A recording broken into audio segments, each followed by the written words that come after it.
দীর্ঘ ১৬ বছর মানুষ ভোটাধিকার থেকে বঞ্চিত হয়েছে।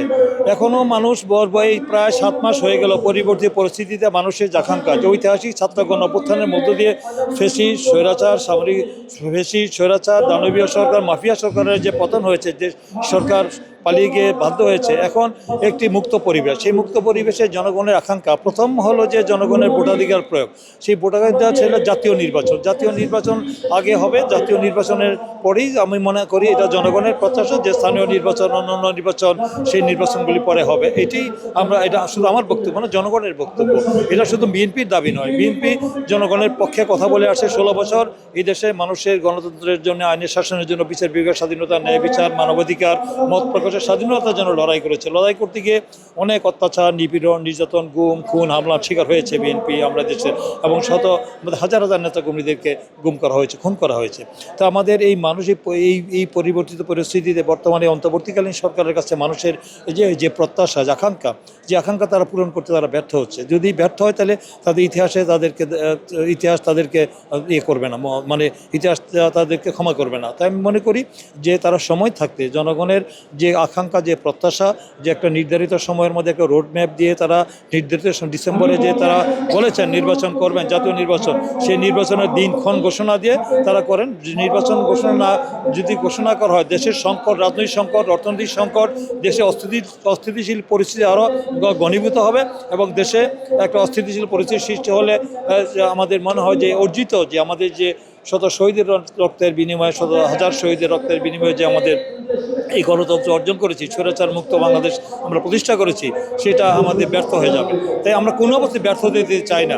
যে কোনো অবস্থাতেই যে ষড়যন্ত্রকারীরা দেশীয় আন্তর্জাতিক চক্রান্ত হচ্ছে, সেই চক্রান্তকারীরা তারা চাবে এক অস্থিতিশীল পরিস্থিতি তৈরি করতে। আমি চাই যে তারা সংস্কার এবং আমাদের যে বিষয়গুলি তারা আজকে বলছেন, বিচার এবং সংস্কার দুটি আমরা চাই, দুটিও হবে, কিন্তু বিচার সংস্কার তো দীর্ঘমেয়াদী প্রক্রিয়া। বিচার সংস্কারের অজুহাতে তো নির্বাচন প্রলম্বিত হতে পারে না, নির্বাচন ব্যাহত হতে পারে না। নির্বাচনটা এটা সময়ের দাবি। তাই আমি মনে করি যত দ্রুত সম্ভব আমাদের এই অন্তর্বর্তীকালীন সরকার আমাদের আন্দোলনের ফসল। আমরা বলেছি যে এই সরকারকে ব্যর্থ হতে আমরা দিতে চাই না। তাই এই সরকার যেন কোনো অবস্থায় ব্যর্থ না হয়, ব্যর্থতার গ্লানি নিয়ে যেন বিদায় নিতে না হয়, তারা যেন সসম্মানে তারা জনগণের সরকার, জনগণের কাছে হস্তান্তর করে যেন বিদায় নিতে পারে, সেই ব্যবস্থাটি তারা করবেন। সেটা হলে আমার মনে হয় সবথেকে ভালো কাজ করবেন ওরা। সেই কাজের জন্য আমরা সব ধরনের সহযোগিতা করতে চাই। আমরা এই সরকার আমাদের প্রতিপক্ষ না, আমরা এই সরকারের সহযোগিতা করতে চাই।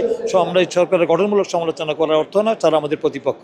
তাই আমি মনে করি কেউ বলছেন, কেউ তাদের ব্যক্তির স্বার্থে, গোষ্ঠীর স্বার্থে তারা আগামী দিনে জাতীয় নির্বাচনে তারা জানে যে বিএনপি কি বৃহৎ দল, আগামী দিনে অবাধ, সুষ্ঠু, গ্রহণযোগ্য অংশগ্রহণ নির্বাচন হলে বিএনপি সংখ্যাগরিষ্ঠ নিরঙ্কুশ আসন পাবে।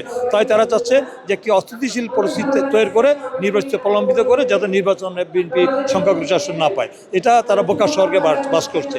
এইগুলা করে দেশের অস্থিতিশীল পরিস্থিতি করলে জনগণ মেনে নিবে না। আমরা চাই না দেশে আবার একটা আন্দোলন সংগ্রাম করে আমাদের দাবি আদায় করতে হবে। আমি মনে করি যে এটা জনগণের এই আন্দোলনের সংগ্রামের মধ্য দিয়ে আমাদের যে অর্জন করেছি, সেই অর্জনটা যেন কোনো অবস্থাতেই ব্যর্থ না হয়, সেটার জন্য একটি নির্বাচন, সর্বাগ্রের নির্বাচনের পরবর্তী পরিস্থিতি জাতীয় সংসদে গিয়ে আমাদের সংবিধান সংশোধন করা, সংস্কার করা, সেগুলো পর্যায়ক্রমে আমাদের বিচার করা, সেগুলো চলমান প্রক্রিয়া, সেগুলো হতে থাকবে। কিন্তু তার অজুহাতে আমাদের নির্বাচন বন্ধ রাখার কোনো যৌক্তিক কারণ হতে পারে না।